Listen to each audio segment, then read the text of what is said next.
نبی اکرم صلی اللہ علیہ وسلم 1400 صحابہ کو لے کر عمرہ کی غرض سے مدینہ منورہ سے مکہ مکرمہ کی جانب عازم سفر ہوتے ہیں، لیکن مشرکین مکہ آپ کو اور آپ کے جان نثار صحابہ کو حدیبیہ کے مقام پر روک دیتے ہیں۔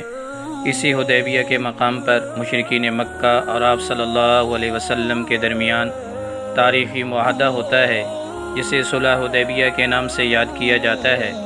اس میں اور شرائط کے ساتھ ساتھ ایک شرط یہ بھی ہوتی ہے کہ اس سال مسلمان واپس چلے جائیں گے، آئندہ سال عمرہ کے لیے آئیں گے اور صرف 3 دن مکہ مکرمہ میں قیام کریں گے، اور اس میں یہ بھی طے پایا کہ 10 سال تک آپس میں جنگ نہیں ہوگی۔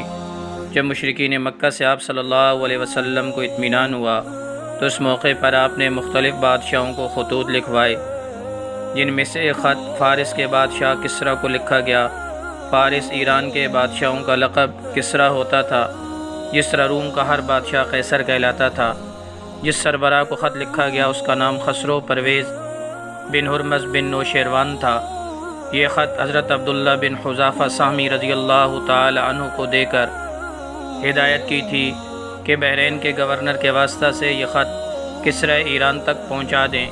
حضور اکرم صلی اللہ علیہ وسلم نے اس خط کے سرنامہ پر اپنا نام نامی اس میں گرامی لکھوایا کہ محمد رسول اللہ صلی اللہ علیہ وسلم کی طرف سے کسریٰ کی طرف، جو فارس کا بادشاہ ہے۔ خسرو پرویز کو یہ بات ناگوار لگی کہ شروع میں میرا نام کیوں نہیں لکھا گیا۔ اس ظالم نے غصے میں آ کر جناب نبی اکرم صلی اللہ علیہ وسلم کا خط مبارک پھاڑ ڈالا۔ جب آپ صلی اللہ علیہ وسلم کو اس کی اطلاع دی گئی تو آپ صلی اللہ علیہ وسلم کے مبارک ہاتھ بد دعا کے لیے اٹھتے ہیں، جن مبارک ہاتھوں کو اللہ نے کبھی خالی نہیں لوٹایا۔ اے اللہ، جیسے اس نے میرے خط کے ٹکڑے ٹکڑے کیے تو اس کی سلطنت کے ٹکڑے ٹکڑے کر دے۔ بد دعا کا اثر اس کی جان پر بھی ہوتا ہے اور حکومت پر بھی۔ جس نے خط کے ٹکڑے ٹکڑے کیے اس کا نام خسرو پرویز تھا۔ اسی خسرو پرویز کا ایک بیٹا شیرویہ ہے۔ یہ اپنی سوتیلی ماں شیریں پر عاشق ہو جاتا ہے، جو خسرو پرویز کی بیوی تھی۔ باپ کی موجودگی میں شیریں پہ دسترازی مشکل تھی، اس لیے اس نے باپ کو قتل کرنے کا ارادہ کر لیا۔ خسرو پرویز کو بھی بیٹے کے خطرناک ارادے کا پتہ چلتا ہے۔ اس نے خاص زہر کی شیشی پر مقوی با کا لیبل لگا کر شاہی مطب خانے میں رکھ دیتا ہے تاکہ بیٹا بھی زندہ نہ رہے۔